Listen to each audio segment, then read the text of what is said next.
factory 375 horse, 396, big rectangle port heads, factory aluminum intake with a, I believe it was a 780 dual inline Holly on it. All right, Todd, here we are in your back row. Literally, there's, oh, that calf got on the wrong side of the fence. The one calf's on the wrong side. But that's not what we're here for. We're here for your cool collection of GM muscle cars, including this 1969 Chevelle SS 396, and it's even more special than that. What's so crazy about this car? It was a factory 375 horse, 396, big rectangle port heads, factory aluminum intake with a, I believe it was a 780 dual inline Holly on it. Factory chambered exhaust car. I knew the guy that had the car new. He lived in Monroe at the time. He said he was stopped several times by the police saying that the car had too loud of mufflers, and his thing used to be crawl in and take a look, it's factory or whatever, because the chambered exhaust was a lot louder than the stock stuff. Mm-hmm. It was a reasonably cheap ordered car as far as the options. It was a bench seat car. They didn't skip on the hot rod stuff because it was the big 396 disc brakes, 4-speed, 12-volt. Yeah. Posi rear end. You can see the wheel wells are chopped out and back. Yep. I'll go walk around here in a second and show that. I used to run the car at a fairly local half-mile blacktop track. They used to have spectator races. If you had a seatbelt and a helmet, you could race other street cars. Used to fancy myself a pretty good street racer. Yeah.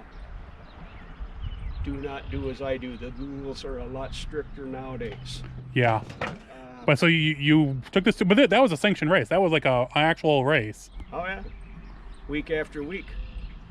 At one point, the local kart club come and asked me to join the kart club. I told them I couldn't. I was too busy working on cars to work on a kart club or whatever. They came to the garage one night when I was working on this. 15 8.5-spoke Americans on back with takeoff stock car tires off the local late model guys on the back. That's why the wheel wells are chopped out. 14 7 5-spoke Americans with ease on the front.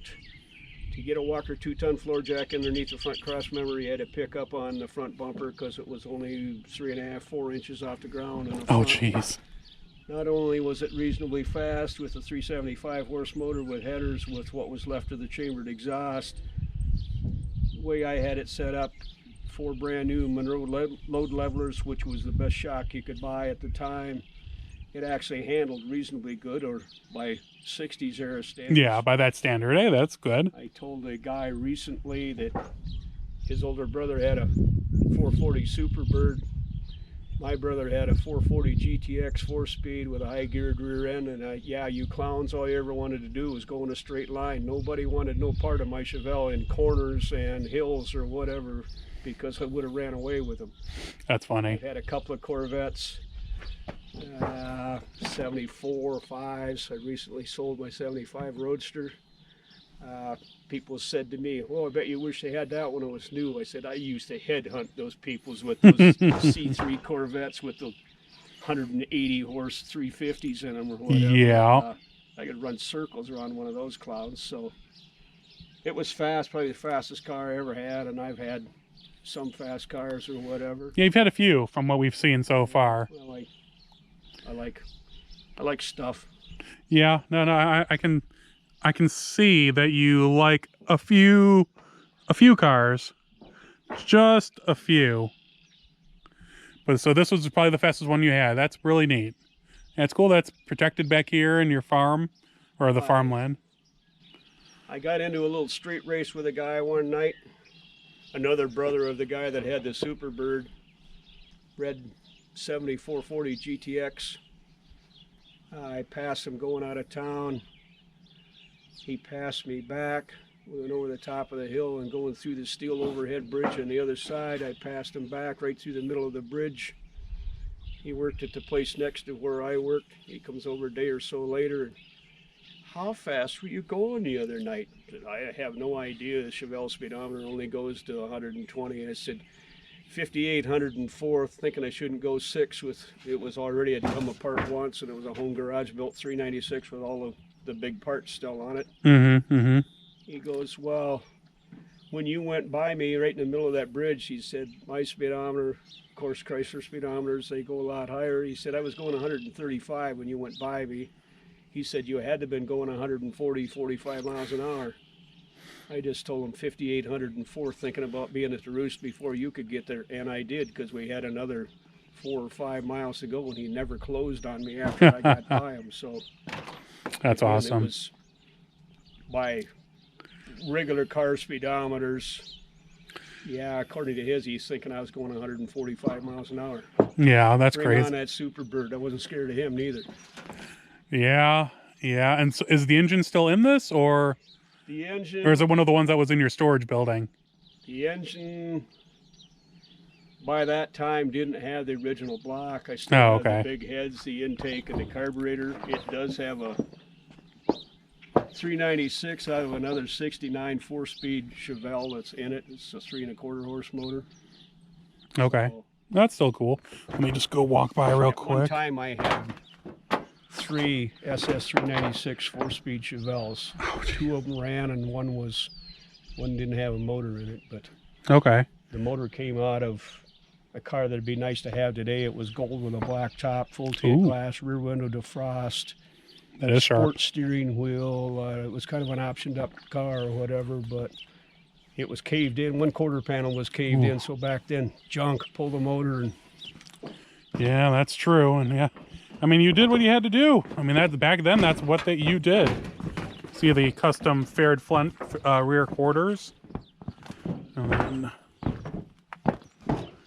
oh, the keys are still in the trunk.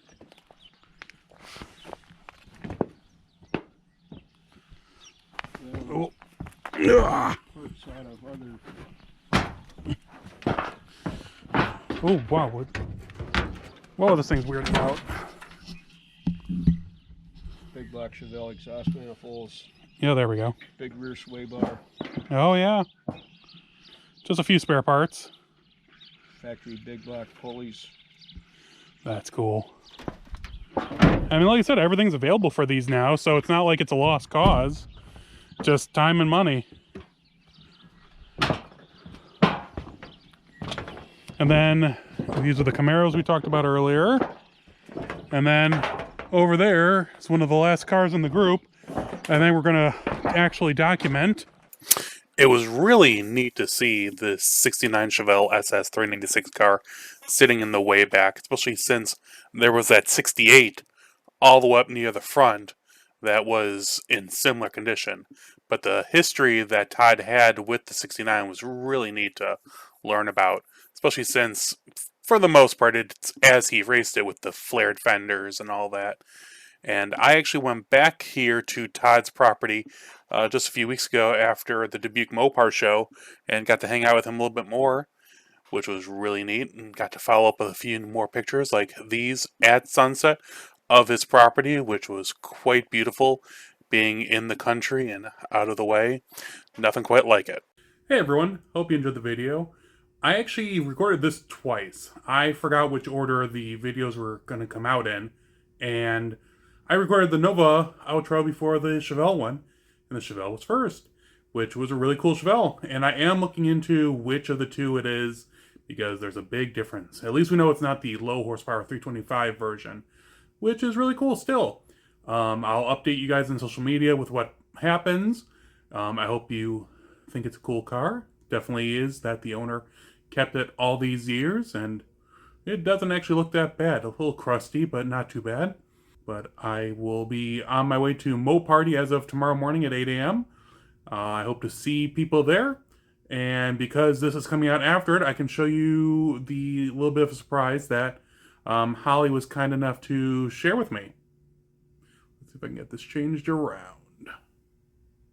Okay, so they sent me a set of Hale-brand wheels for the Challenger.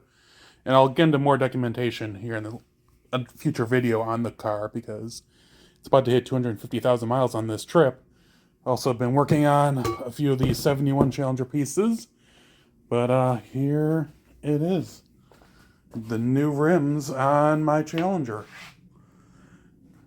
They look really good, especially the silver. So I'll post a picture at the very end how it looks, and let me know what you think. Otherwise, as you guys know, I share a new video every Monday, and I'll talk to you guys soon.